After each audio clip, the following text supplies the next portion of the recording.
पढ़ेंगे त्रिभुज का क्षेत्रफल ज्ञात करना।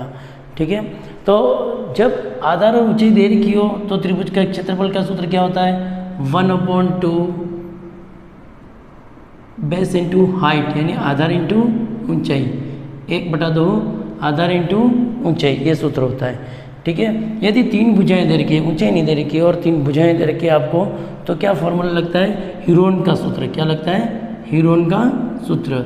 हीरोन का सूत्र क्या होता है, ठीक है, S = A + B + C / 2। ये क्या होता है, त्रिभुज का अर्ध परिमाप। क्या होता है, त्रिभुज का अर्ध परिमाप है। ठीक है, सेमी पेरीमीटर होता है। ठीक है, अगर त्रिभुज का परिमाप पूछे तो त्रिभुज का परिमाप का सूत्र क्या होता है, त्रिभुज का परिमाप, पेरीमीटर ऑफ ट्रायंगल क्या होता है, A + B + C, यानी सभी भुजाओं का योग होता है। ठीक है ना। अब अर्ध परिमाप निकालना है तो क्या करना है, पेरीमीटर यानी परिमाप में 2 से डिवाइड कर देना है। ठीक है, अब हीरोन्स का फॉर्मूला क्या होता है, whole root S S - A S - B S - C, जहाँ S क्या होता है, अर्ध परिमाप होता है। S क्या होता है, अर्ध परिमाप। जैसे अब हमको क्या करना है कि अगर उसने दे दिया एक त्रिभुज का क्षेत्रफल ज्ञात करो, यदि आधार है 12 सेंटीमीटर, ऊंचाई है आपको दे रखी है 5 सेंटीमीटर, तो अब देखो आधार और ऊंचाई दे रखी है तो फॉर्मूला क्या लगेगा, 1/2 आधार इंटू ऊंचाई, यानी बेस इंटू हाइट। तो बोलो 1/2 आधार कितना दे रखा है आपको, 12, ऊंचाई कितनी दे रखी है 5 सेंटीमीटर, तो 2 से डिवाइड करेंगे कितनी बार, 6 टाइम, 6 × 5 कितने होंगे, 30 सेंटीमीटर स्क्वायर। ठीक है, ये आ जाएगा त्रिभुज का क्षेत्रफल। अगर 3 भुजाएं दे रखी है, जैसे आपको 3 भुजाएं दे रखी है कि A = 15 सेंटीमीटर, B बराबर आपको दे रखी है 11 और C बराबर आपको दे दी है 6 सेंटीमीटर। ठीक है ना, तो आपको त्रिभुज का क्षेत्रफल निकालना, उसके लिए आपको क्या करना पड़ेगा कि हीरोन का सूत्र लगाना पड़ेगा। तो देखो सबसे पहले हम क्या करेंगे, S फाइंड आउट करेंगे, क्या निकालेंगे, अर्ध परिमाप।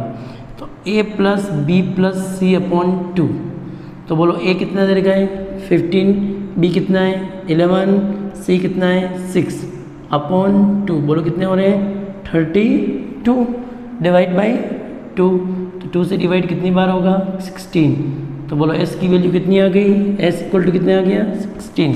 अब हीरोन्स का फॉर्मूला लगाएंगे। ठीक है, क्या ज्ञात कर रहे हैं हम, त्रिभुज का क्षेत्रफल ज्ञात करना, त्रिभुज का क्षेत्रफल, whole root S S - A S - B S - C, ये फॉर्मूला लगता है। ठीक है, S की वैल्यू हमारे पास आ गई है, A और B C तीनों का मान दे रखा है। ठीक है, तो सबसे पहले क्या करेंगे, इसकी वैल्यू पुट करेंगे। तो S की वैल्यू कितनी है 16, S की वैल्यू कितनी है 16, A की वैल्यू कितनी है 15, S की वैल्यू कितनी है 16, एक B की वैल्यू कितनी है 11, S की वैल्यू कितनी है, S की वैल्यू 16 और C की वैल्यू 6। यहाँ तक तो आपको समझ में आ गया होगा, कुछ नहीं करना है, यह फॉर्मूला लगाना है अर्ध परिमाप का, इसे S फाइंड आउट होगा, फिर वैल्यू रखनी है एक एक करके आपको।